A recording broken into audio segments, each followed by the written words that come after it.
पाहताय प्रहार टीव्ही, सत्यमेव व्रतम। काँग्रेसनं संधी दिलेल्या सदस्यत्वाचा कार्यकाळ अजून 3 वर्ष बाकी असतानाही प्रज्ञा राजू सातव यांनी राजीनामा देऊन भारतीय जनता पक्षात प्रवेश केला। सदस्यत्वाचा कार्यकाळ बाकी असतानाही त्यांनी विधान परिषदेच्या आमदारकीचा राजीनामा दिल्यानं सगळ्यांनीच आश्चर्य व्यक्त केले। याच राजीनाम्याविषयी सभापती राम शिंदे यांनी सभागृहाला अवगत केल्यानंतर विधान परिषदेत काही वेळ राडा पाहायला मिळाला।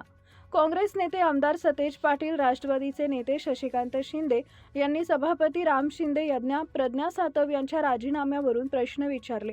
महाराष्ट्र विधिमंडळाच्या अर्थसंकल्पीय अधिवेशनाच्या दुसऱ्या दिवशी विधिमंडळ कामकाजाला प्रत्यक्ष सुरुवात झाल्यानंतर प्रज्ञा सातव यांच्या राजीनाम्यावरून विरोधी पक्षानं सरकारला प्रश्न विचारले।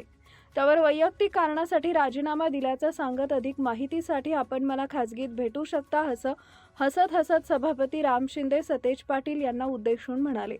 प्रज्ञा सातव यांच्यावर राजीनाम्यासाठी दबाव होता का? त्यांनी राजीनामा देण्याचं कारण काय?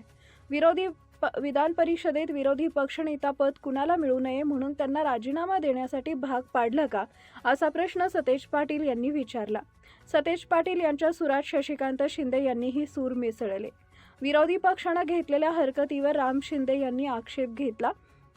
राजीनाम्याच्या 2.5 महिन्यानंतर तुम्ही आक्षेप घेऊ शकत नाही, असं सभापती राम शिंदे म्हणाले।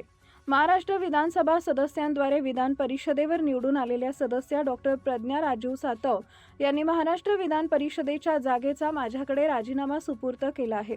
दिनांक 18 डिसेंबर 2025 रोजी मी त्यांचा राजीनामा स्वीकारला आहे, असं राम शिंदे यांनी सभागृहाला सांगितलं। विरोधी पक्षाच्या आक्षेपानंतर वैयक्तिक कारणामुळे त्यांनी राजीनामा दिला असं राम शिंदे यांनी सांगितलंय। परंतु तरीही विरोधी पक्षांनी आक्षेप घेतल्यानंतर खासगीत येऊन भेटल्यावर राजीनाम्यासंबंधी अधिक माहिती देतो असं राम शिंदे स्मित हास्य करत म्हणाले।